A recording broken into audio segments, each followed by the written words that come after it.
Hyderabadi సాల్మిక్షర్ viewers అందరికీ భోగి పండుగ శుభాకాంక్షలు.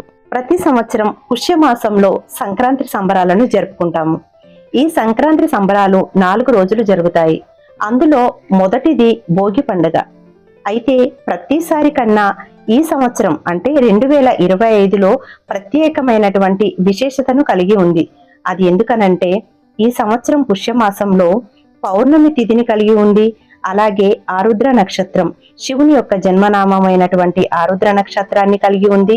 మరీ విశేషంగా సోమవారం ఆరుద్ర నక్షత్రం పౌర్ణమి తిథి అవటం చాలా చాలా విశేషమైనటువంటి ప్రత్యేకమైన రోజు ఈ భోగి పండుగ.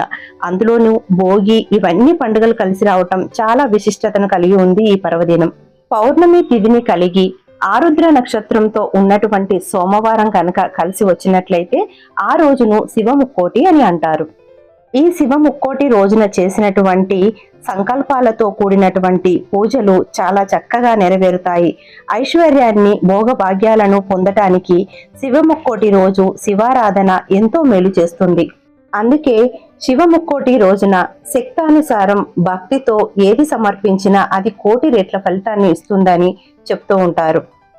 భోగి పండుగ రోజు శివుణ్ణి ప్రసన్నం చేసుకోవటం చాలా సులువు.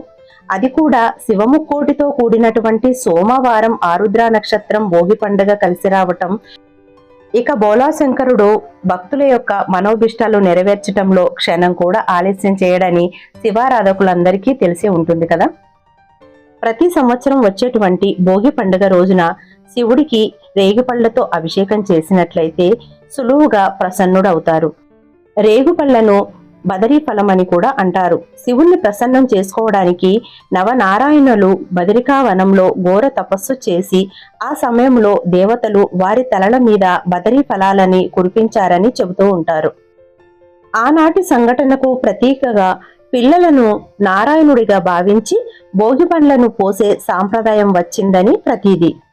అందుకే ఇప్పటికీ కూడా భోగి పండుగ రోజు సాయంత్రము పిల్లలకి భోగి పండ్లు పోస్తూ ఉంటారు. భోగి పండుగ రోజున శివాలయాలలో రేగుపళ్లతో ఈ రోజు విశేషంగా అభిషేకం జరుగుతూ ఉంటుంది. ఎవరైనా దుష్ట ప్రయోగాలతో బాధపడుతున్న వారు ఈ ఆరుద్ర నక్షత్రంతో కూడినటువంటి సోమవారం వచ్చిన రోజున ఆవ నూనెతో గనక శివుడికి అభిషేకం చేసినట్లయితే, అలాగే తెల్ల జిల్లుడితో అర్చించినట్లయితే క్షుద్ర బాధలు తొలగిపోతాయి. అంతేకాదు ఈ రోజు అన్నాభిషేకం చాలా విశేషమైనటువంటి ఫలితాలను ఇస్తుంది. వివాహ సమస్యలతో బాధపడుతున్నటువంటి స్త్రీ పురుషులు పటిక బెల్లమును కలిపినటువంటి నీటితో ఈశ్వరుని అభిషేకించి ఎర్ర గన్నేరు మల్లెపూలతో అర్చించినట్లయితే వివాహ ప్రాప్తి కలుగుతుంది. ఇక ఈ కాలంలో నవయువతరం ఎంత చదివి అర్హులైనా కూడా దొరకనిది ఉద్యోగం. అలాంటి ఉద్యోగ ప్రాప్తికి చెరుకు రసంతో అభిషేకం చేసి ఎర్ర జిల్లేడుతో అర్చన చేసినట్లయితే ఉద్యోగ ప్రాప్తి కలుగుతుంది. శని బాధలతో బాధపడుతున్నవారు, అనారోగ్య బాధలతో ఉన్నవారు నువ్వుల నూనెతో అభిషేకం చేసి నీలి రంగులో ఉన్నటువంటి చామంతి పువ్వులతో అర్చన చేసినట్లయితే ఈ బాధల నుండి విముక్తి కలుగుతుంది.